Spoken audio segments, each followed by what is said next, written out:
Alright, the Thunder stuck to their usual defensive principles, and they executed for the full 48 because there wasn't any wavering from their game plan, so it paid off by the end.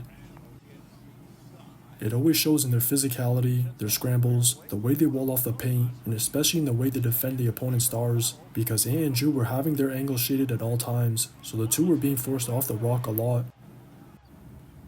Besides Joe hedging or a clear size mismatch, the Thunder basically read everything, because they have the versatility in their personnel, so they're comfortable with any of their players matching up with Ant or Ju, and even if they do switch an unfavorable matchup, they could just commit a hard double or load up to still force the rock out of their hands. With the way the Thunder sag off the others, it's on them to make shots, because the Thunder will always concede looks from deep in order to take away the paint, but without anything easy at the rim, the Wolves just couldn't get into a rhythm, so they couldn't even unlock their 3-ball, and there was just nothing to show for Ant or Ju making the right pass on the night.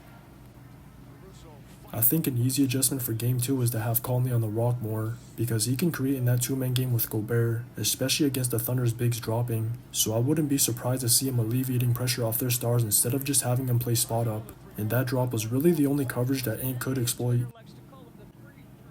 Whenever he got a clean look off a screen, he took it, and whenever Ju had space to pull from deep, he took it, but once the Thunder took that away by being body to body, their entire offense fell through in the second half, because without them two being able to get any shots off and the others breaking everything, it just played right into the Thunder's hands.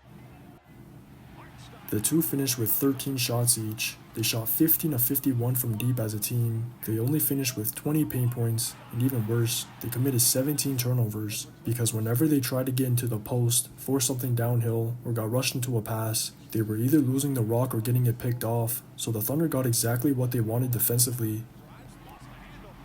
If anything, they needed all the stops they could get, because the Wolves are one of the few teams that can match up well against them, so those helped them avoid the half court as much as possible, and that's one of the main reasons for them staying in the game throughout the first half. Whenever they're struggling to make shots, they rely on their defense to generate offense, and they were either getting a run out or a whistle, because they got a good one on the night, especially Shai. Some calls were actual fouls, but some were just bumps, so he got the benefit of some and ones that were momentum plays, and those were a big part of them taking control of the game in the third, because in a game where buckets were scarce, those add up.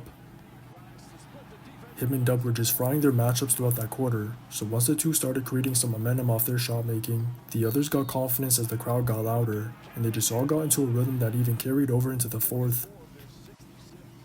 Kenrick hit 2 big shots late in the third, Caruso hit 2 treys in the fourth, Shet was eating on the backside, and a lot of that was coming from Queso, because once the Wolves started selling or just sending 2 at Shai and Dub, he was always finding the rock to play make in the lanes.